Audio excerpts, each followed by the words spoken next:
Hey Retro fans, welcome to another episode of Retro Gaming Memories. Happy New Year, it's now 2019. We're kind of getting ready to go back to work, back to normal and all that kind of stuff. I hope Santa was good to you, I hope you had a good Christmas. Hope you got lots of retro toys to play with. And that you've eaten all your selection boxes and other goodies that you hopefully got. Anyway, this is the first video of 2019, and I thought I would start by doing a games room tour. I've now kind of got my games room up to kind of organised to as much as I can to where I want it. So I thought I would just give you a quick tour and see what it's looking like, show you the collection as it now stands, and yeah, we'll just have a wander around and see what's going on. So let's flip the camera around and get on with it. So here we go then. I thought I would start with my new gaming chair. It's very comfortable. So I normally sit here. Here we go, let's have a seat. And stare at that large TV. It's a 42-inch TV, which is pretty big for this room. It's my kind of main gaming TV for everything kind of modern. I don't really have anything retro plugged into that if I can help it. But what we have is a 2.1 subwoofer kit, which you can see there, and a couple of speakers. Rather than a sound bar, it just gives it a bit more oomph. You can see we've got the Switch plugged in there. I've got a PlayStation 3, let's see, PlayStation 3, PS4, the PS4 VR kit, Xbox 360 and a PlayStation 2. Those aren't connected. Well, the PlayStation 4 and the Switch are permanently connected. The others aren't connected. I just bring them out and plug them in as I want to play them. But the other, like I say, the PS4 and the Switch are permanently connected just because. The other ones I play on occasion, and I'll just pop the HDMI cable into the back and plug them up and play them for a while and then put them back in their little cubby holes. So yeah, so like I say, PlayStation 4 is, I don't know if we can see that, it's the Darth Vader limited edition Star Wars model. I'll show you the box for it in a moment because I've got all the boxes up there. Standard old Xbox 360, I did upgrade the hard drive on that. It's a 320 gig hard drive on it, which is more than enough for my requirements. PS2 Fat, if we can see that under there, yep. One of the originals, still works perfectly well. And a PlayStation 3 Slim, I think that one is. I can't remember what size, I think that's a 500 gig hard drive that's in it, I can't remember. I actually upgraded, no, it's actually bigger. I upgraded the hard drive on that as well, might be a terabyte drive that's in that, I can't actually remember. It's been a while since I've played the PS3. But I do love it. Anyway, so this is my kind of main gaming view, and we'll just kind of work around. I do have another TV, which you can actually see reflected there, but we'll get to that in a second. So, up above the TV, we have some lovely Bob Wicklund artwork, bless him. I miss Bob, he died, God, was it last year, the year before? Jesus, I can't even remember. Time flies, that's terrible, but Bob's no longer with us. He was a great guy. I was very fortunate that I got to spend some time with him and learn a lot about his artwork. So this is signed. You can probably just see that there through the glare. There we go, Bob. I have about 20 Bob Wicklund prints, all of them signed, because I got them all from him in person through the Attic Bug. It's now Bob Wicklund's wife that sells his artwork through Etsy, I think it is. But this green beret, I've got this one up because this was the original colour scheme that Bob designed, that kind of sort of maroony background. If you're familiar with green beret on any of the 8-bit systems, that was changed to a kind of, not quite lime green, but a yellowy green background. But this was the original design that Bob did, and I think it stands out a lot more. But I don't know why they changed it in publishing, but that was the original artwork anyway. So we've got that up. I do swap those out on occasion. You know, like I say, I've got 20 odds of them, so I do kind of rotate my Bob Wicklund artwork, just depending what mood I'm in. So over to the gaming shelves. So up here I've got a C64 Mini. I haven't hacked it or anything. I have upgraded it to the latest firmware, which is 2 point something I think, which lets you pull all the games in, and there's a sort of Galaxian Galaga clone game that's built into the carousel now. I've got my Switch box at the back, my NES Mini with additional controller, the SNES Mini, a beheaded stormtrooper there. That's actually a bank, but yeah. We've got my Amsoft collection. So I did have the crazy idea last year of starting a complete Amsoft collection. I think I'm about 2/3 of the way there. So I'll kind of just skip through them. I'm not going to read them all out, but you'll be able to see here hopefully what games are actually in the collection at the moment. There's a little bit of glare going on here, but there we go, it's all very exciting. There are some cracking wee games in there.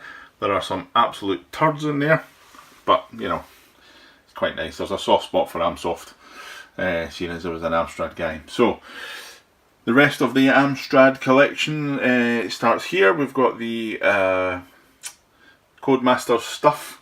Things of note are Super Robin Hood, which is signed by the Oliver twins. I met them down in Blackpool. I think that was one of their first games that they did themselves, but it was also one of the first games that my sister ever bought me.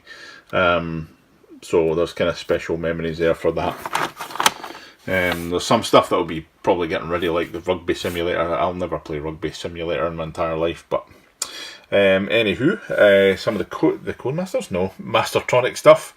Again, a special place in my heart. Formula 1 Simulator was the first game that I ever bought off with my own money for my Amstrad. I got my Amstrad for Christmas, I think 1985, and I went out with Christmas money. I got £5 Christmas money from an aunt, and I went out and bought Formula 1 Simulator and Finders Keepers with my own money.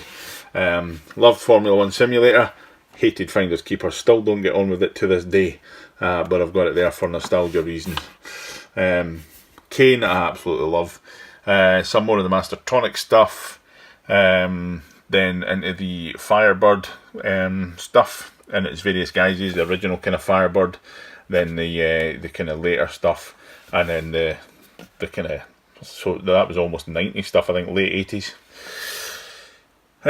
Some of the Melbourne House stuff, and some other bits and bobs. We've got a couple of modern games. We've got Star Saber, which was a modern game, Jetpack, which was a fan homebrew thing that I downloaded the tape image, converted it, and burned it, recorded it back onto a normal tape. So I have a proper tape release of Jetpack. Plays pretty well, it's not too bad. And some other bits and bobs. That is my DDI3 floppy disk emulator card thingy-me-bob, which is cracking, lets me play all sorts of stuff. You can get them on Sell My Retro. It's a guy called Zaxxon, or Piotr Bugaj, I think his name is.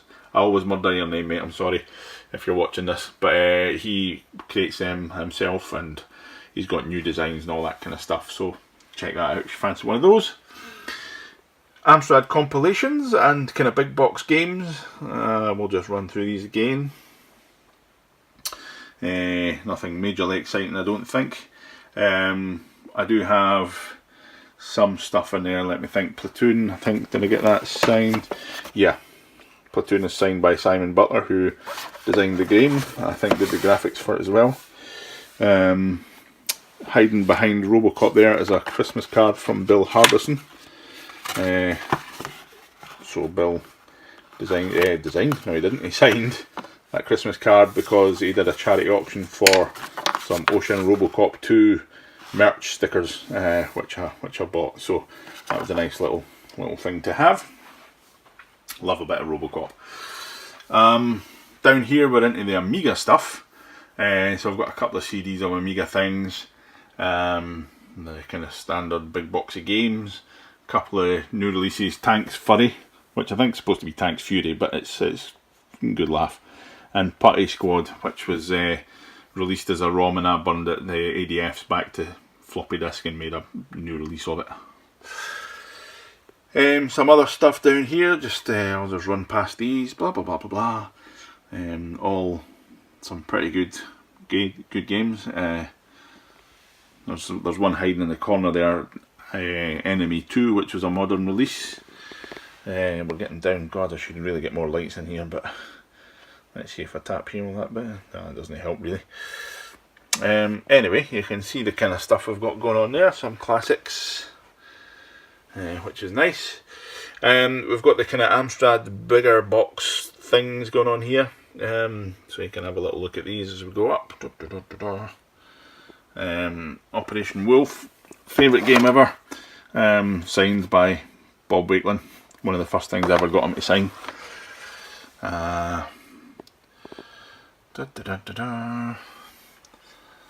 Just let you go through these. Then the kind of clamshells.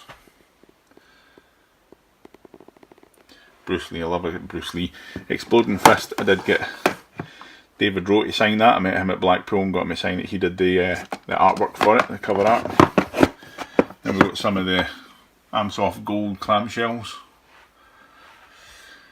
Rotating around here, I will give you an overview so you get a feel of how this all hangs together. Is the PlayStation 2 releases. So very exciting. Then we've got original Xbox.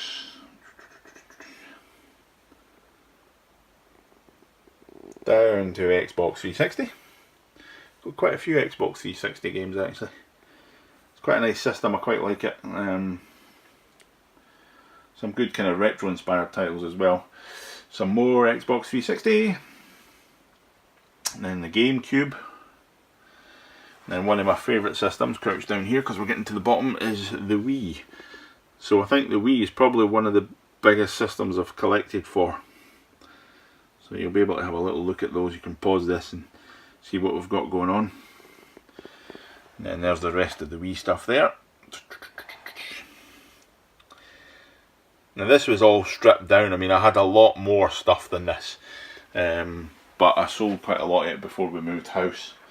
So I'll jump over here now, and we've got the Sega Megadrive stuff. I love the Sega Megadrive, one of my favourite consoles. So you can have a little look here, see what we've got going on. I do have Speedball 2 in there. That's signed by Mike Montgomery for the Bitmap Brothers. Again, I met him down at Blackpool. Some of my more recent games here that I've picked up. The Neo Geo CD, I've got a few games for that. Nothing too exciting going on. A few blank cases for spares. PlayStation 3, I'll try and get out the light here. Nothing too notable in there, I don't think. The PlayStation 4. Lots and lots of PlayStation 4 games. Most of them. My wife's bought most of those actually. I've bought a few for myself, but she's terribly good at spoiling me. She keeps buying me games. She's some woman. The PlayStation 1. Time Crisis.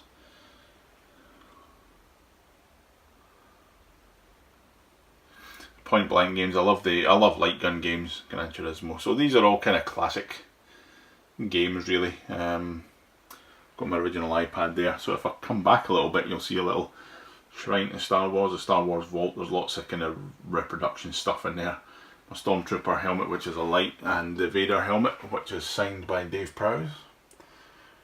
We've got the Robocop book up there. So if I pan over here, we've got a Pixelated Me by Simon Butler, or Dinosaur Pie. You can check out dinosaurpie.co.uk. There's lots of different pixely designs, but he pixelated me, so with my Amstrad in tow, so had to get that and put it up. Round here a little bit, we've got some artwork, Sonic artwork by Duncan Gutteridge. He signed that. I met him at Blackpool again. And then Bruce Lee, that's just the cover scan, but I cleaned it up in Photoshop and printed it because it's one of my favourite games, and I love Bruce Lee. I loved martial arts when I was a kid, so that's a double whammy. One of my martial arts heroes and one of my favourite games.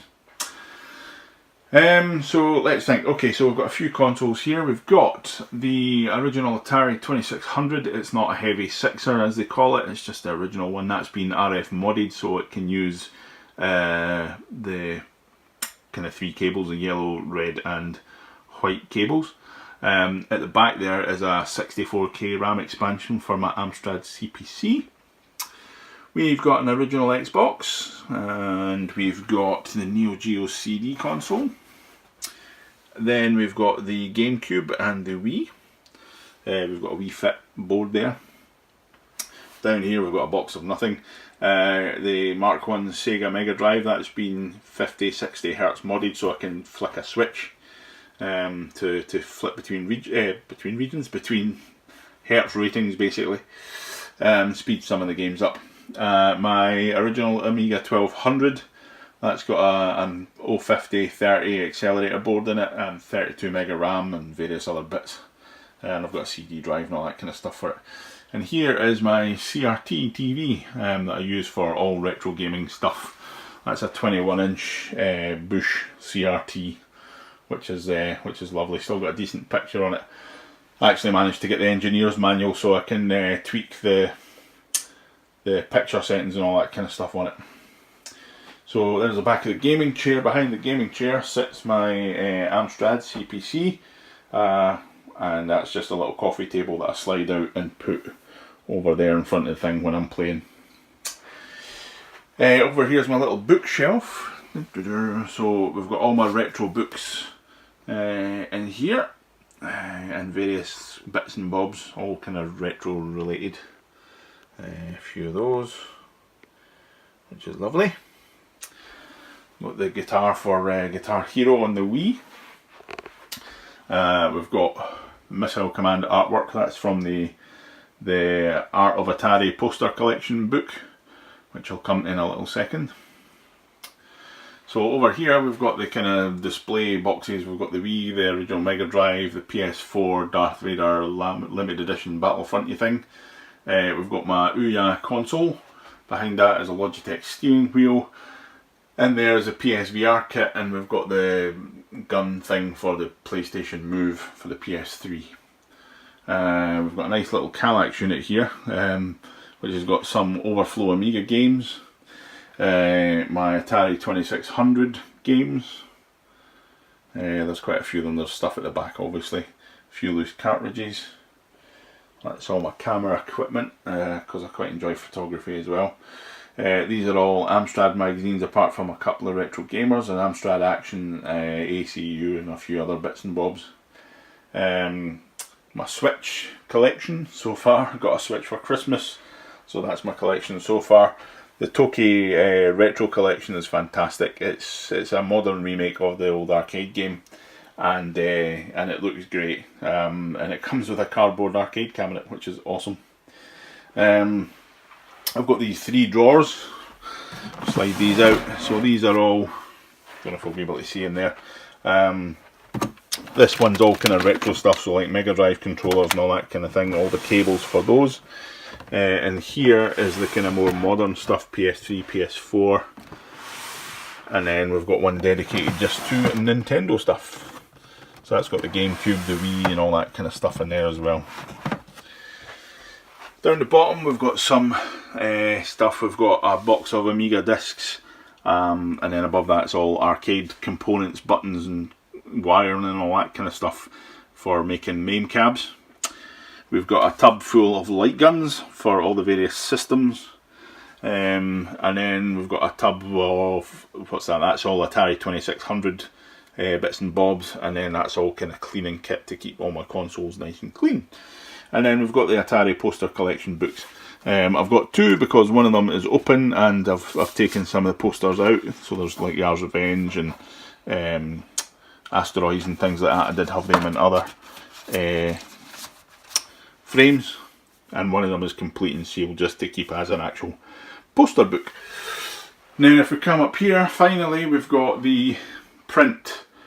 I think that's called, is it a Glycee print or something like that?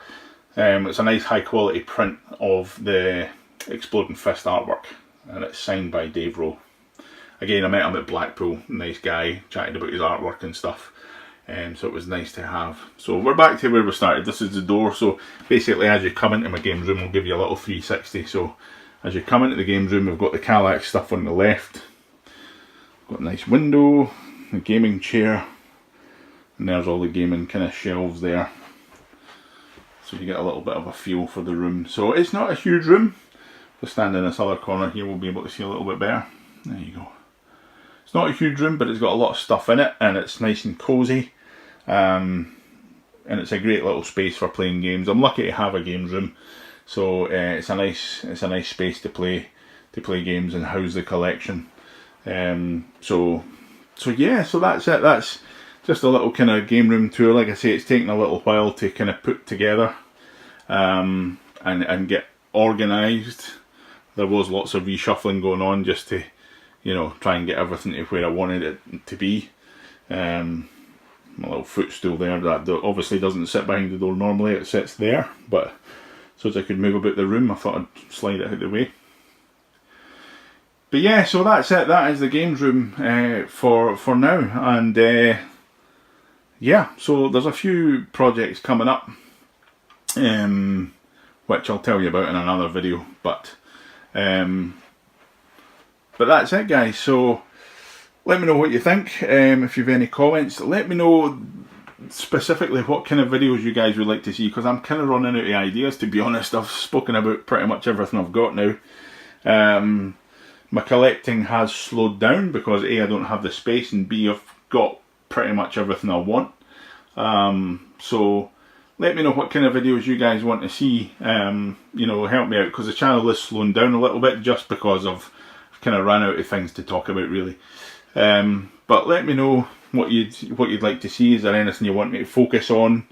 Any games you want me to play through, or whatever. Let me know what you would like to see, and yeah, I value your feedback. You know, just this channel's for you guys as much as me. So let me know what you want to see, and I'll see what I can do. But anyway, for now, guys, thanks very much for watching. Like, comment, subscribe, all that kind of good stuff, and I shall see you next time. Bye!